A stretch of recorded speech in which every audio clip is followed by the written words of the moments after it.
Hi, Mr. Broderick here. I'm going to take you through a drill that's going to help sports like rounders, softball and cricket. First thing I'm going to do is take a little bit of time to talk about equipment. Now, in an ideal situation, we'd have cones, we'd have balls, we'd have tape measures, we'd be in a nice outdoor space.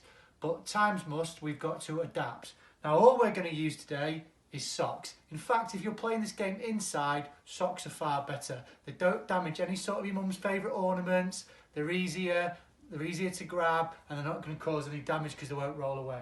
Instead of cones, we're going to use our baby giraffes. We're just going to place them in four corners for this drill. You can use cones, you could use shoes, you could use tins of beans. We also need a target area.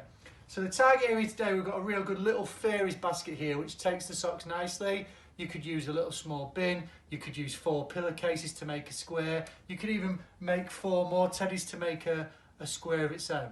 Now the game we're going to talk about is called Sink the Stink, simply because we're playing with socks. It's a real simple game. You set your 4 cones out in a 5 metre by 5 metre square, you place your target right in the middle of the square and you get somebody, or you do it yourself, spread the socks around randomly. This drill is going to help to improve our coordination. That's our ability to bend down and pick the ball up, stand back up, place it or throw it into the basket. It's going to improve our agility. That's our ability to change direction at speed. It's also going to help our cardiovascular fitness if we play it long enough. So that's going to make our lungs and our heart a lot healthier.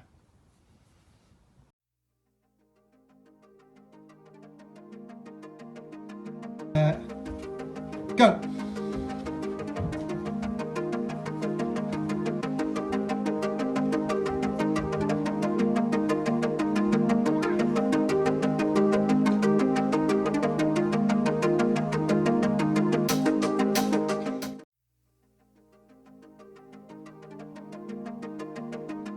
Right, after we've played that version of the game a few times, we might want to adapt it. Remember, adapting a game is a great way of making it harder, making it easier, making it more accessible for people, or even changing the dynamic of what the aim of the drill is.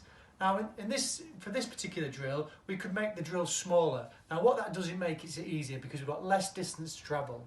What we could also do for this drill is make the drill bigger by bringing the cones outwards. That will make it harder because we'll have to run a longer distance from one cone to the other. We could also change the dynamic, change the sort of the objective of the drill by picking the ball up and throwing it into the target. That would replicate the accuracy of throwing that might be needed in cricket, softball or rounders.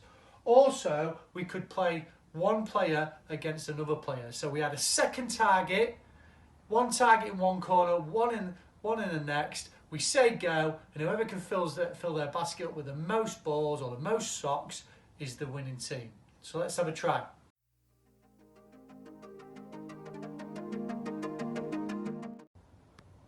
Right, I'm going to go for the version of the game where you have to pick the ball up and throw it into the basket. Now you must throw the ball from exactly where it is. You can't run close to the basket. Ready, steady, go. 1. Oh, I missed. 2, 3, 4. No, it's I bent my knees. I've got my eye on the target. Target's not going to move. I've got a nice little pop-up action and I'm done. Boom.